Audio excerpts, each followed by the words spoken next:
Dick, a lot of people know you for the first-person presentations that you do. They've seen you in the costume of a centurion and some other things. A lot of people don't know that there's a lot more to Dick Stenbakken than short skirts and sandals. Well, yes. I've done a lot of characters. When I was at the GC, I got cast every year as Herod the Horrible. But Yeah. I've done about 70 different characters. Have you really? Yeah. One of the things that intrigued me about you right from the first, of course, was your sense of humor. But in addition to that, the fact that you were adopted. Yes, I always knew that, even as a little kid. It was never hidden. Yeah. It was always something that was kind of special. Parents told you right Oh, yeah. from the beginning. As soon as I could understand what it was, and the idea was, you were wanted. We wanted you. We picked out you. So it was no negative. It was more positive. It made me feel good. And all of your life, you knew that you were adopted, but you never made any effort to find your birth parents. Well, not until later. Yeah. As long as my adoptive parents were living, I really felt, they could misunderstand it. And really, I was fine with who I was. Some people who were adopted have a burning desire to have their background, and I never really felt that. Actually, it was Artis, my wife, who said, "You may have siblings out there." Right. And I kind of like, yeah, well, maybe I do, maybe I don't. But after both of my adoptive parents had died, I looked at our daughter and said, I wonder how much she might resemble my birth mother. And so I started to do research and actually was able to trace both sides, birth father and birth mother. Interesting chase. I'm sure it was. Exciting. Your adoptive parents weren't Adventists. No. How did you become an Adventist? Well, my mom was raised an Adventist, got away from the church, got away from any church, married my dad, and when I was probably about 9 or 10, my aunt from California came to live with my grandmother, help her in her declining years, and she was very staunch Adventist. And so she invited me to go to church, and boy, I was like a duck in the water. Right? Aunt Stella. Aunt Stella. Yeah. Yeah. She had a big influence on your life. Very much. Yeah. You're a product of Adventist schools. You had some very important mentors as you were growing up. Can you tell us about one of the most important ones? Well, there's a guy by the name of Bill Garrison. He was a shop teacher and history teacher at Mile High Academy. It's now called that. It was Denver Junior Academy. And he was a Sabbath school leader at Denver Central Church at that time. Now it's Denver First. And he invited me to be part of the Sabbath school group. And when I was working for him in the shop, I love working with my hands. And he allowed me to be in charge of the tool room. Well, I thought that was neat. I got to be sure all the tools were checked out, checked in, put away, sharp. He believed that I could do things that I had never tried. And so that was a great experience. He wasn't pushy, but he gave me opportunities to do new things, and I thrived on that. Yeah, I'm sure you did. You went to Union College. I did. I heard that you got involved in Catholicism at Union College, and it almost got you into trouble. Oh, yes. See, when I went to college, I knew that I'd been called to ministry. That was no question. I resisted that. But I said, okay, Lord, if that's where you want me, that's where I want to be. So I got to thinking, I've heard a lot about what Catholics believe, but it's all from non-Catholics. So one day, a friend of mine decided, well, he had been assigned to go to another church service and take notes, another ministerial student. So he said he was going to go downtown to the Catholic Cathedral and go to a Catholic Mass. Well, I'd never been to a Mass. So I said, well, I'll go with you. And so I did, and it was interesting and confusing, and this was all in Latin. But I noticed in the bulletin that they had a announcement about an inquirer's class for those that wanted to learn more about Catholicism. So I got to thinking, you know, when I get out as a pastor, I'm going to be dealing with people from all different backgrounds. I know nothing about Catholics other than what I've been told. I'd like to hear from Catholics. So I called and I said, I'd like to join your class. I'm not planning to be a Catholic. And the guy said, well, why don't you go to Holy Family Parish, which is not far from Union College, talk to them. So I did. 2 young priests right out of seminary, Father Sheehy and Father Emming. And I've kept in touch with them over the years. Mm-hmm. And so I went down there every Sabbath afternoon for about 2.5 years. Mm-hmm. And they opened my eyes because these were good biblical scholars. I thought I was going to walk in there and, you know. Yeah. And I said, you know, if I'm going to have contact with people like this, I want to get the best education I can. So I determined that I was going to go not only for 1 year, a lot of pastors weren't even going 1 year, they're going right out of college. In fact, I had a call right into ministry. And I said, no, not only am I going to do 1 year, I'm going to do 3 years at seminary. That was the most they offered. And of course, I would come back to class and I would have some interesting questions to ask in the class.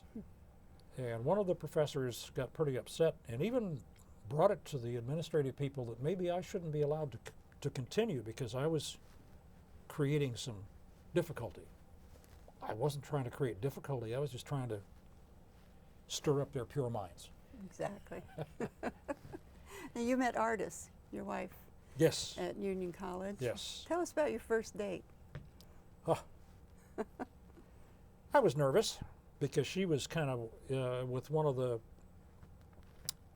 I wouldn't say elite because not stuffy, but you know, she was one of the leadership in that group. Mm-hmm. And I was a little nervous. And the first program we went to was a counter soprano. And this was a man who sang soprano and above. Wow. He could hit a note so high it'd take the plaque off your teeth. It was amazing. And so I think during the break I was nervous trying to stir up conversation, and I turned my foot around. You what? Turned my foot. My left foot can go completely backwards. The reversible foot. The reversible foot. The famous reversible foot. And she kind of shook her head and never said much about it. But that was the first date, so she knew that I was flexible. So this reversible foot, tell us, what is that? Tell us about it. I've had too much fun with it. I found out as a kid that my left foot, the hip, is a ball and socket, mm-hmm. and I can rotate it 180 degrees and actually walk with my left foot backwards. And so I've had a lot of fun with it. It's not really caused me any problems, but almost when I went to go into the Army, that almost kept me out. You talked about going to the Army. After seminary, you took the first call you got. You went to Wyoming, right? It was interesting because the guy he had just moved, Lee Carter, from Colorado, being the youth guy, to being the president in Wyoming. Well, I had been offered a ministerial call to Colorado, my home, mm-hmm. but I said, no, I want to go to seminary. So I was now in the final year, and there weren't many calls.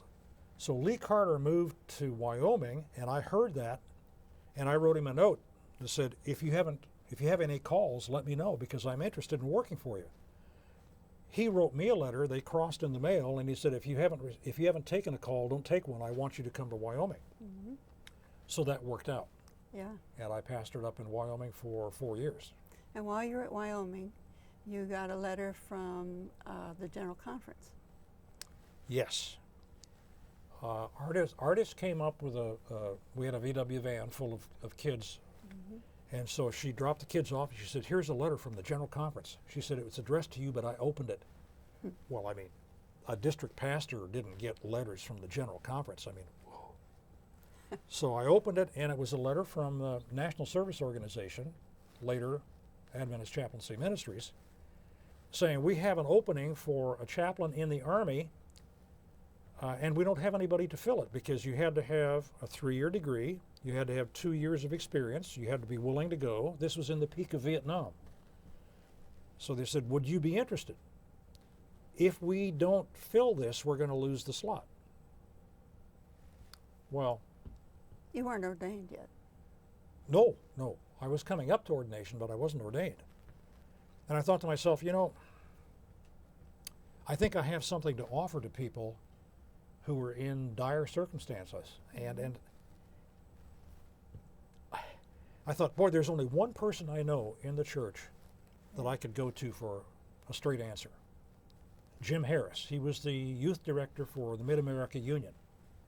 He'd been a military guy, been shot down in World War II, had been a prisoner of war. And I knew he knew the military and he knew ministry. Mm-hmm. And he was sitting about 10 feet from where I was when I opened the letter. Mm-hmm. So it was a God thing. Mm-hmm. And I walked over and I handed him the letter. And he read it. He looked up and he smiled. He said, if you say that I said this, I'll deny it, but do it. So that was an encouragement, and I wrote back and said yes, that I would accept that responsibility and opportunity. You had a young son and another baby on the way. Right. And you went to Vietnam for a year, right? Yes. After the usual boot camp and all those things you have to go through. And we had a regular, well, it was an officer basic, but we did tear gas. We crawled under a live fire. We Right? slept in tents in the field. We learned map reading. We did all. See, the chaplain school didn't teach us how to be pastors. It taught us how to be pastors in a new setting. Mm-hmm. And of course, I had a lot of fun with my reverse foot there. I remember one day I was a captain, and we were being given drill and ceremonies by a infantry officer, Wally Yashima, major.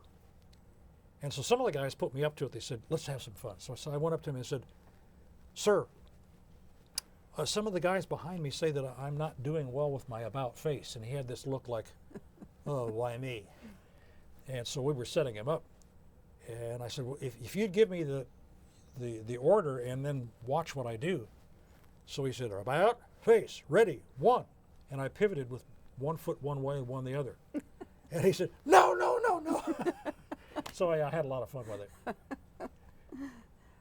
We started the book with a story about a pretty tense situation in Vietnam. And you had to deal with a sergeant who, I guess for want of a better term, we could say was going berserk.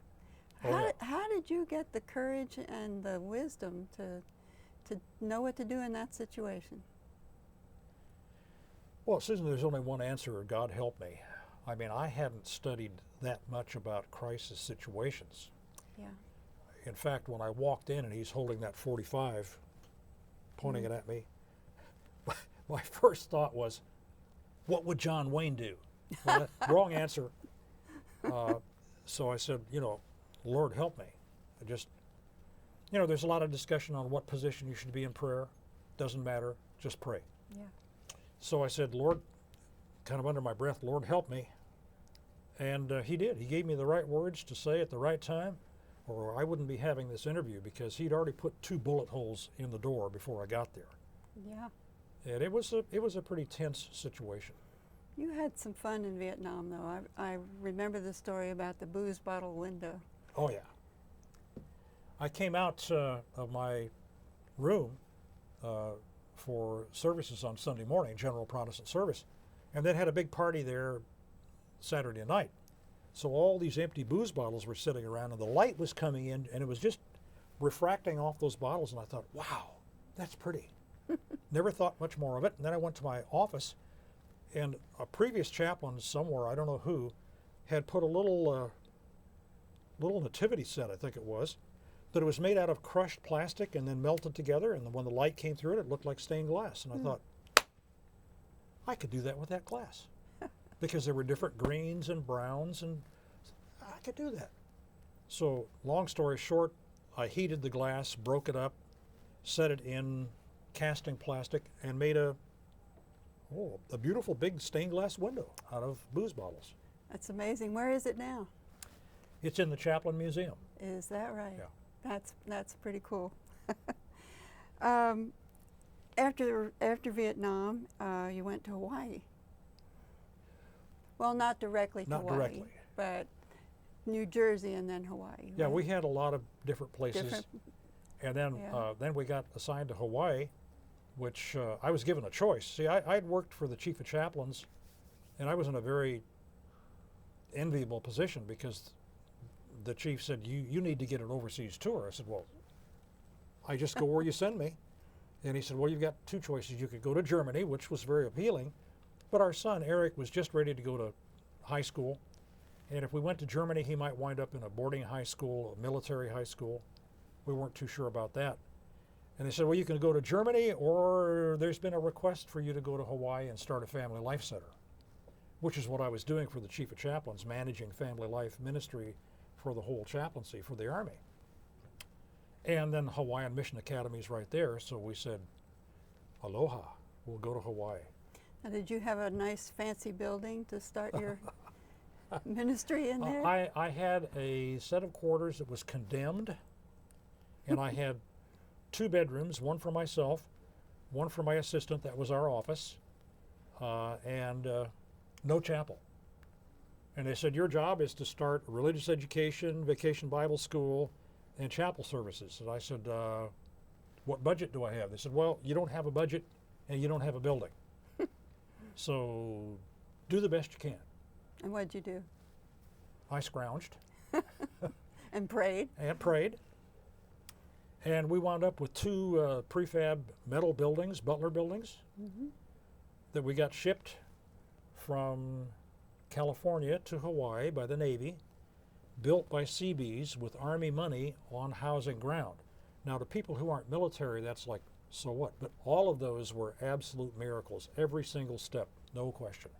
Absolutely. And then after we had we had 2 services on Sunday and religious education, and it was fun. I loved it. I loved it. And then we put in for the chapel of the year, which the chief of chaplains was given 1 chapel that they could pick, and intense pressure to get that. What was the point of being the chapel of the year? You got to jump to the head of the line. Oh, So if they approved it this year, they would start building it next year. I see. Instead of, you have to plan 6, 8, 10 years out. So we got our ducks in a row, and we got chapel of the year. And there is now a beautiful chapel building, religious education, child care center that grew out of those little tin Butler buildings. And family life really became the core of your ministry, It did. I spent a lot of time in family life. The Army sent me for a master's in family life.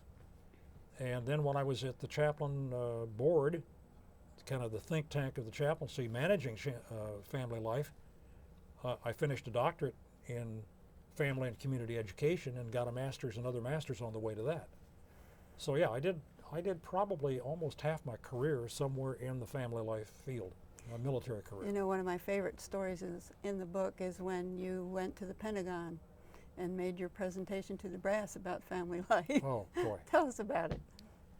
Well, the chief of chaplains asked me to, he asked me to draft a new policy for the Army for family life centers and training because we didn't have a policy. Well, I'm a major. But when the 2-star says that's what he wants you to do, you salute, you do it. I did. So I walked in, and here's this huge, long table, and there's I think it was a 3-star at the head of the table, What's a 3-star? Let me interrupt you. Lieutenant General. General. So he's way up there. Okay. And 2 stars and 1 stars, the full colonels sat against the wall. I haven't seen so many stars since I studied astronomy. And I'm a major. I'm the youngest guy in the room there, but I'm a field subject expert. So I gave my briefing, and the commander at the end of the table said afterwards, he said, wait for me outside, so I did. And when we finished, he said, send me 3 or 4 of the best books on family life that you know of, and I'll read them. So I did. Next time I saw him, he said, I read the books, they were great. Well, that process, then there was a new regulation written for the Army that basically I drafted that the Army is still using today. and it solidified family life. It gave family life chaplains a special designator code so that they could be used over and over again in their specialty, as opposed to being used once and then lost to the system. You know, Dick, something that struck me as we worked together on this book was your appreciation for and respect for the Army. What was it about the Army that just resonated so deeply with you? You know, Susan, I've thought of that a lot. I always felt a sense of patriotism. Because of being adopted, I felt I wanted to give something back as widely as I could. That included military. I accepted the call to go active duty. That was for 3 years. When I got into it, I loved it. I loved the system. I loved the sense of order. I loved the sense of how things were going to happen. I became much more patriotic. And some people it would be uncomfortable, but for me it was really a perfect fit. Mm-hmm. It was like, this is where God wanted me to be, and I loved it. I mean, we had some challenging tours, but we never had a bad tour. Even Vietnam, it was a marvelous ministry even there. But you left the Army early. Why did you do that? Well, God's leading. I got a phone call. I was the command chaplain. I'd made full colonel, the first Seventh-day Adventist to make and serve as full colonel in the Army. We had one guy make it earlier in the reserves, never served as a full colonel. We had one guy make it and then retire the same day. Well, I was promoted and assigned as a full colonel, so I'm loving it. And I got a phone call from one of the vice presidents of the General Conference, Matthew Bediaco. And he said, we're looking to put a new director in for Adventist Chaplaincy Ministries, and we have voted you as the director of Chaplaincy Ministries. Would you accept the call? I was floored. And I said to him, well, I've just been promoted to full colonel. It would be 18 months before I could leave. Well, I could leave at any time, but I would leave as a lieutenant colonel, not as a colonel. And that would make a big difference. And I expected to hear click on the phone, but he said, all right, if you'll accept the call, we'll hold the position for you. You tell us when you can be here. And where were you at the time? Anchorage, Alaska. Ah. I was a command chaplain in Alaska. Mm-hmm. It was kind of like being a conference president. I had 3 major installations that we covered, and I supervised probably 20 chaplains and maybe 25 or 30 assistants, religious education, whole thing. So was it a hardship to leave the Army early for you? It wasn't a hardship. It wasn't that I was through with the Army. No, I enjoyed it. I would have stayed I could have stayed for 30. Mm-hmm. But this was the first time the General Conference had ever taken somebody that had come up outside the system and then lateraled over in at leadership level, to my knowledge. And I said, I think this is a good thing for the church. I can make a contribution for the church. I can make a contribution to the military. We prayed about it, and I said, yes, we'll do it.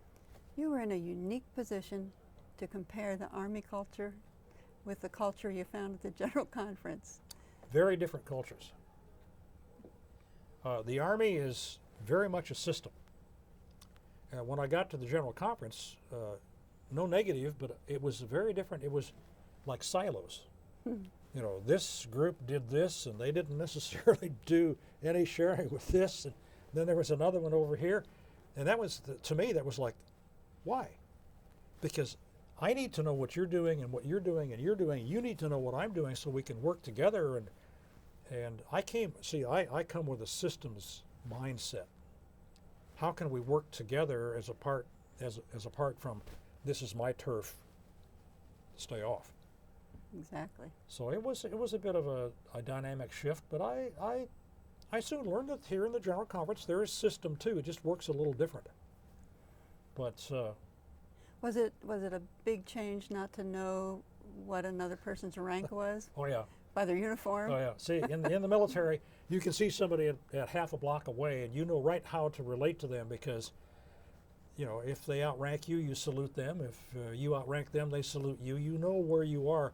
In the General Conference building, everybody has rank, but they kind of wear it under the collar, so you have to know who they are. Whereas in the military, it's very obvious. It's on the collar. You know right where you stand. I want to shift gears a minute and ask you about the first time you preached in costume.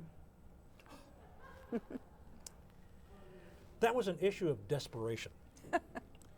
I had been called into the installation chaplain's office. He was a full colonel. Where was chaplain. this? This was in Fort Leonard Wood, Missouri. Oh. Some people call it misery, depends on. But anyway, he called me in and he said, Dick, you're in charge of the chaplains and chaplains' assistants Christmas program. Well, he's a colonel, I'm a captain. The answer is, yes, sir, I'll be glad to do it. And I was fine. So I'm thinking in my head while he's talking, piece of cake. We'll sing some Christmas carols, we'll have some Christmas poetry, you know, fine, I can do this. He said, okay, fine. So I'm starting out, I have my hand on the door, starting out. He said, oh, one more thing. Yes, sir, what's that? He said, I don't want a bunch of Christmas carols and a bunch of Christmas poetry. He said, we do that all the time. Okay, sir, what did you have in mind? He said, I want something that's spiritual and entertaining and has to do with the nativity. Yes, sir. What am I going to do? I mean, everybody knows the Christmas story. I mean, these are all Christian chaplains. We had one rabbi, but it's like, So I went into overdrive on my prayer mode. I started to look at every anthology on Christmas stuff I could find, and I ran across a first-person sermon by Frederick Speakman, a Presbyterian in Pennsylvania. And it was the story of Jesse the innkeeper telling Luke about the night of the Nativity. And I thought, perfect. I'll do this as a dramatic reading. Now, in the military, we have a thing called mission creep.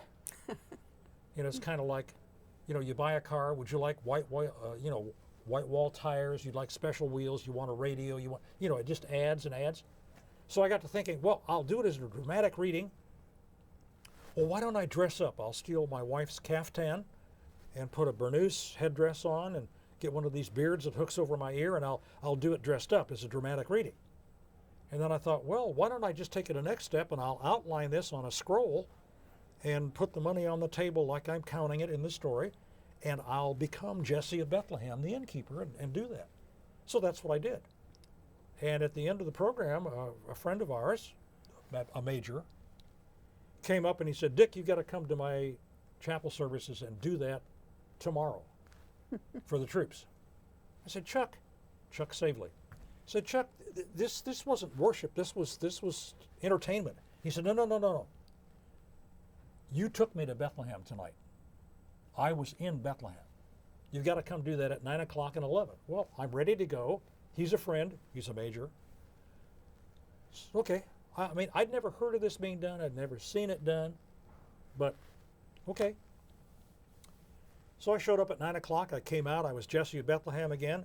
And I expected to see, there were about maybe 200 trainees out there. I expected to see them.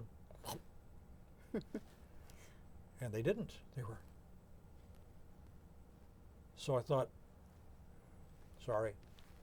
I thought the coffee in the mess hall was strong. You know, there's lots of adrenaline going there, lots of caffeine.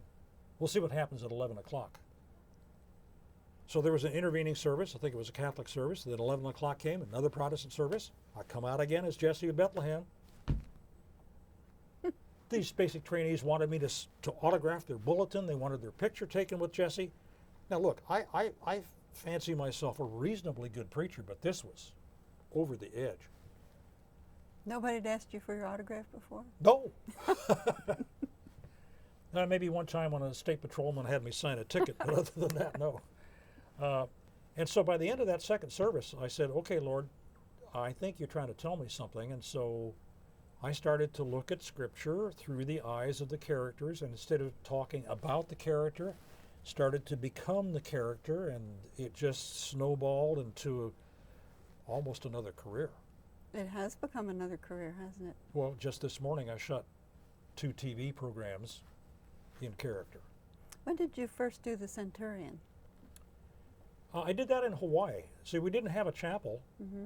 We had no building, and Easter was coming, and I thought, well, we need to do an Easter sunrise service, and I wanted to do something different, so I thought, well, why not be the Roman centurion? So I cobbled together an outfit. My first one was made out of an old tablecloth, a leather-looking thing, and I cut it up and put it together like a banded armor, and I had a helmet that I'd made out of a hard hat with 3 army brooms for the brush, and it went over so well again that then I got hooked even more, and then I started getting into what real Roman armor was like, and so now I've constructed three sets of Roman armor, and I've got a whole room at my house that's my Roman room. I love the story about when you went shopping for a dress to wear under your armor. Yeah, I was kind of desperate because I didn't have anything, and I called the thrift shop, the gal who ran the thrift shop. She said, yeah, we're about to close, but if you come down here, we'll find something for you. So I'm going through these dresses and stuff on the rack, and she said, what are you looking for dresses for? I said, I'm going to wear it Easter morning. She said, you're what? I said, yeah, I'm going to wear it Easter morning. She said, if you wear it, I'll be there. She was, wasn't so she? I found, yeah, she was. I found this dress and I dyed it, and it was my under toga. You know, one thing I learned from working with you is the fact that you work with people of so many different religions and races and so forth, and that diversity seemed to really speak to you and sort of define your career, would you say? Oh yes, very much. I just enjoy the fact of meeting different people, well, like when I studied with the Catholic priests. Right. I mean, I like to see their point of view. Doesn't mean that I'm any less what I believe. It means that I really know why I believe and what I believe. But I'm open to other people too. And yes, working with different races, different religious backgrounds and groups, it's been a blessing to me. I'm sure it has. Now, we mentioned earlier that you found your birth family Yes. late in life. Tell us a little bit about that adventure. Well, finally, after looking at our daughter, I said, you know, she's very petite. And I thought, I'm just going to see how far I can go with this pursuit. So we were living in Colorado, Fort Carson. And I started to do some study and found out that you could hire somebody for about, I think it was $500 or $700 to do the research for you. Well, I said, you know, I just want to see how far I can go on my own. I like the research, I like to study, I like to delve. So I started getting on the computer, and it didn't take me long until I had found some of the paperwork when my dad died. Yeah. So I had some information. And from that scant information, I mean, it was really scant, I was able to trace my birth mother. And then I was looking for birth father, which was a needle in a haystack. So a friend of ours, we'd left there, and I wrote back to her, and in working with her, she was able to find my birth father in like 3 days, or Wow. record of him. So I was able to be in contact with birth father's side, and I had 2 sisters there, and birth mother's side, and a sister there. So that was a new experience. I remember in calling on my birth father's side, my sister, and we're very close. We're very much alike. You'd never pick us out, but when you talk to us, and it's like, oh, these are cut from the same mold. But I called her, and she was living near Salt Lake City, and so I had found the 2 other sisters first. And so I said, I'm doing family genealogical research. I figured, okay, if she's not LDS, she knows about that because she's there. Well, she happened to be LDS and very strong, and that's fine. And I said, is your birth father so-and-so? And she said, yes. And I said, well, I'm doing some research on the family. And she said, and how might you be related to the family? I said, well, I think we share the same birth father. Boom, what's going to happen? So I kind of expected her again to hang up like, how dare you? And she shot back, yeah, that sounds just like him. And so we have become very close and shared a lot of things. Fascinating. She was showing me some pictures of the family. I went out to see her, and I'm looking at this picture and I'm saying,